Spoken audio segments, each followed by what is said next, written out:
au-delà ou au-dehors, debout sur les remparts, nous sommes résolus de mourir pour l'Afrique et pour toi, Mali. Notre drapeau sera liberté pour l'Afrique et pour toi, Mali. Notre combat sera l'unité.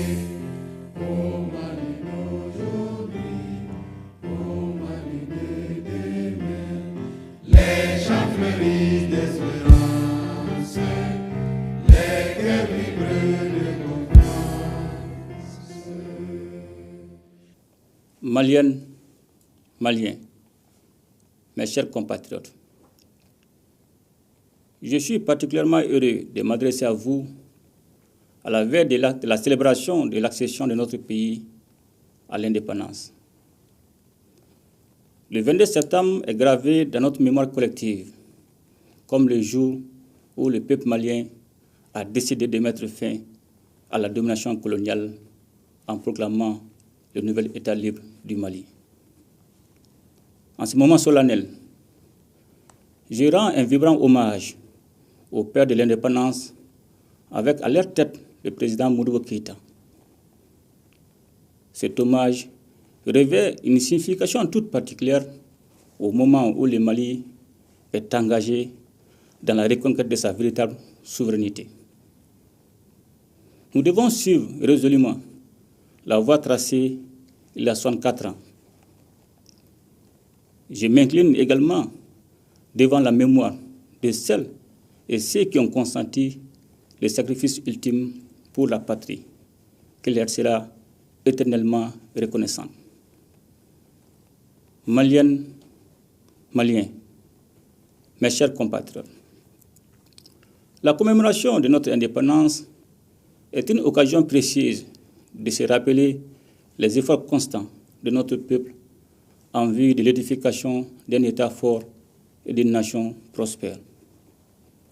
Sur mes instructions, le gouvernement a, pour sa part, poursuivi les actions pour la satisfaction des besoins de nos populations dans plusieurs domaines. Maliennes, Maliens, mes chers compatriotes, la question sécuritaire demeure la préoccupation prioritaire du peuple malien.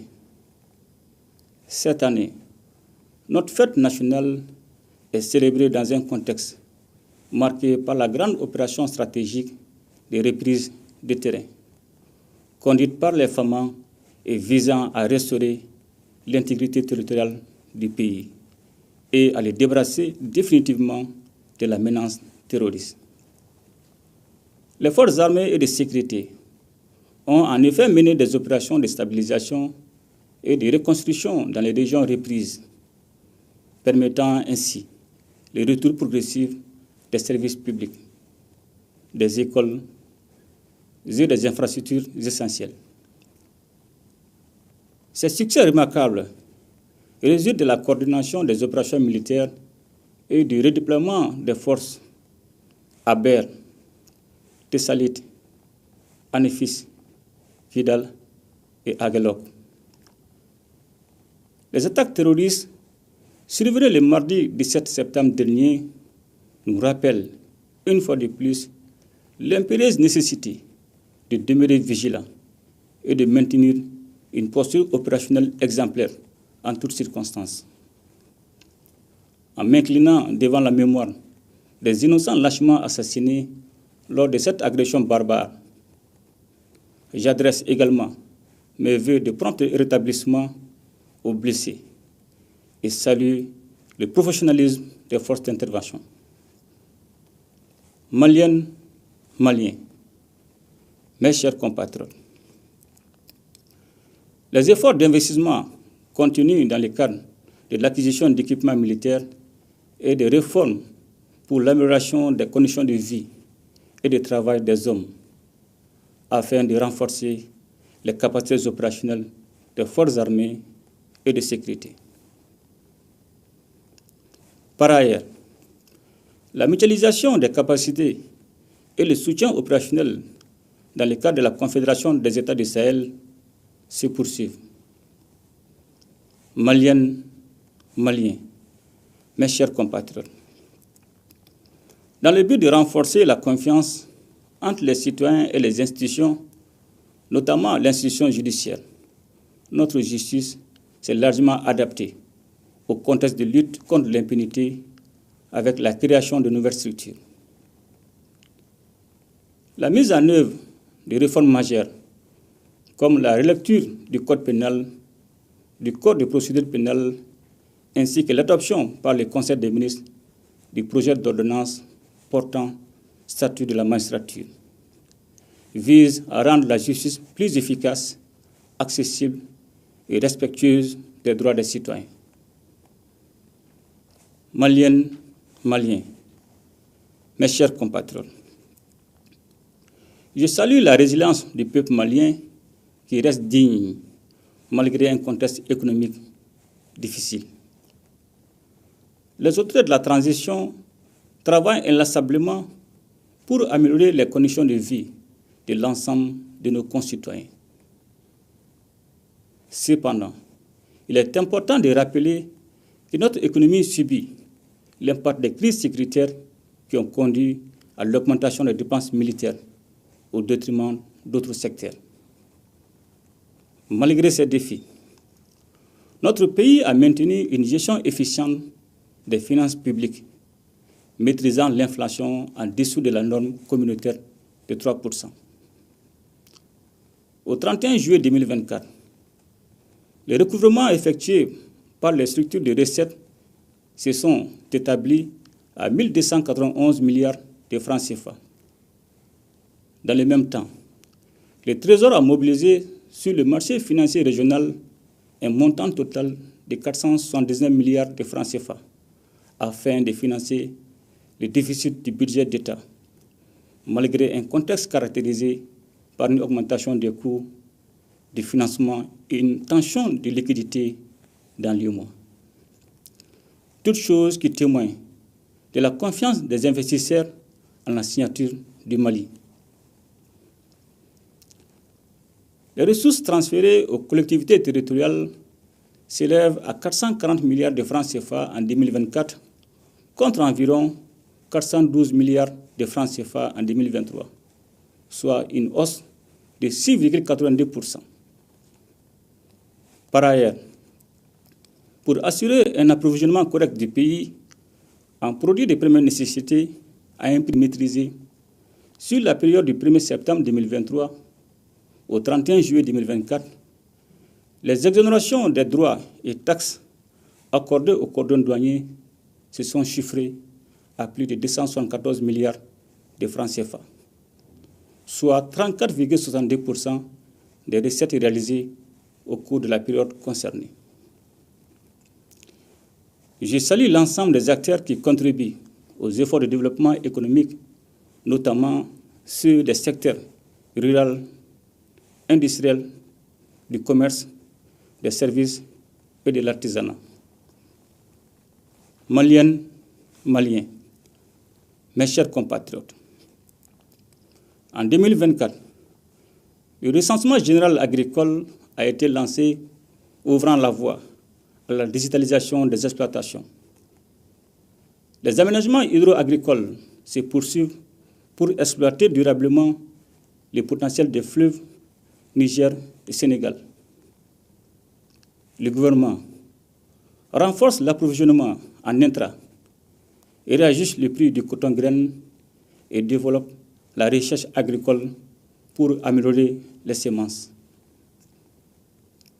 Malgré les défis, des mesures sont prévues, dont la promotion des méthodes alternatives, l'élaboration d'une loi pour les investissements agricoles et la création de pôles agro-industriels. Ces actions témoignent de notre engagement pour un Mali agricole résilient et prospère. Maliennes, Maliens, mes chers compatriotes, dans le domaine de la santé et du développement social, des efforts ont été consentis pour améliorer l'accessibilité des services de santé à la population, à travers la construction ou la réhabilitation ainsi que l'équipement de plusieurs infrastructures sanitaires.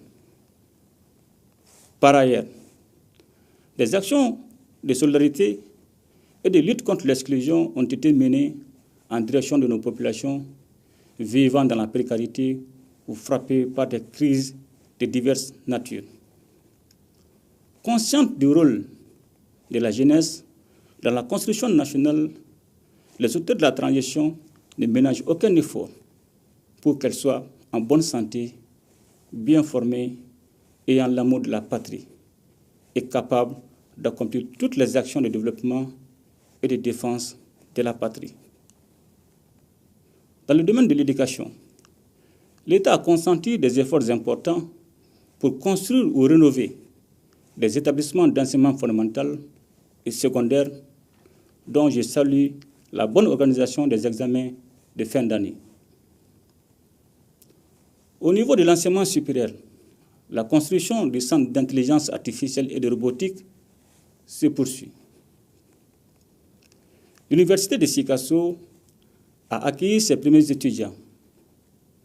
Des actions sont en cours pour l'opérationnalisation des universités de Gao, Tombouctou, Kayi et Badiangara. Maliennes, Maliens, mes chers compatriotes, dans le but de renforcer les capacités de nos structures publiques et d'améliorer l'offre des services rendus aux populations, il a été procédé, au titre de l'année 2023, au recrutement de 1417 agents. Également, 776 nouveaux fonctionnaires seront recrutés au titre de l'exercice budgétaire 2024. La formation professionnelle et la création d'emplois constituent également une priorité pour les auteurs de la transition. C'est dans ce cadre que la stratégie nationale de l'entrepreneuriat au Mali, assortie d'un plan d'action quinquennal sur la période 2025-2029, a été adoptée.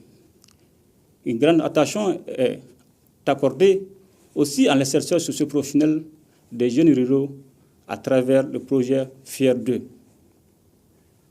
Le gouvernement travaille pour l'application d'une meilleure politique JAR afin que les femmes maliennes puissent jouer pleinement leur rôle dans le développement socio-économique du pays. Maliennes, Maliens, mes chers compatriotes, la diplomatie malienne est restée active pour défendre les intérêts de notre pays.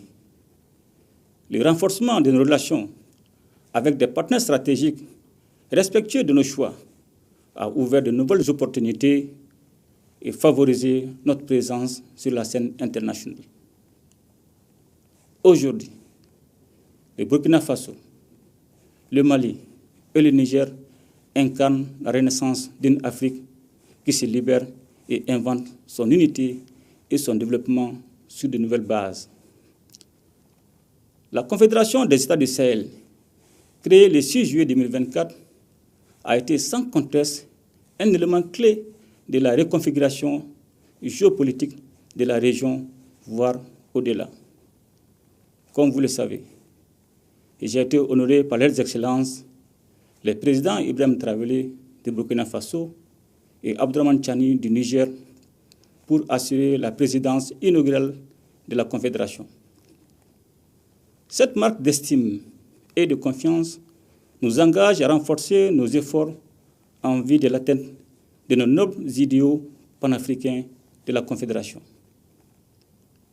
Maliennes, Maliens, mes chers compatriotes, les populations maliennes ont fait face ces dernières semaines à des inondations qui ont touché plusieurs localités du pays, causant des pertes en vies humaines et des dégâts matériels importants.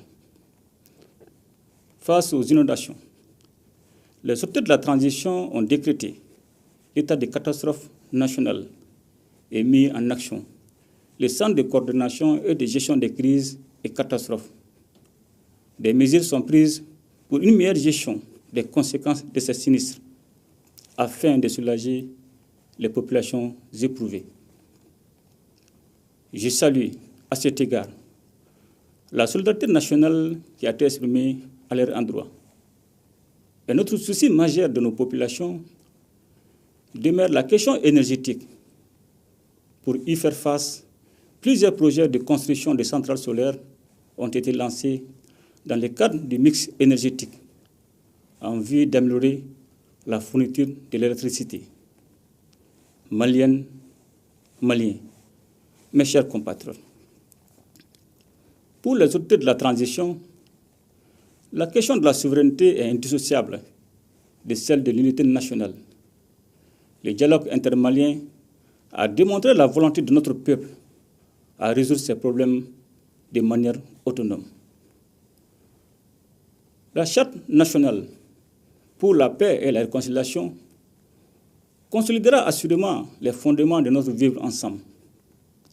Aussi, la biennale artistique et culturelle qui a été institutionnalisée et constitue un véritable facteur de brassage des jeunes et de consolidation de l'unité nationale. Au-delà, elle est également conçue comme un véritable projet de développement régional. Maliennes, Maliens, mes chers compatriotes, c'est dans l'union sacrée des Maliennes et des Maliens que nous atteindrons nos objectifs de développement. Ensemble, nous devons œuvrer pour que les prochaines élections soient une véritable réussite afin de permettre à notre pays de continuer sereinement et souverainement sur la voie du renouveau. Pour terminer, je souhaite un joyeux 64e anniversaire à toutes les Maliennes et à tous les Maliens dans la paix et dans la concorde. Qu'Allah bénisse le Mali et protège les Maliens. Je vous remercie.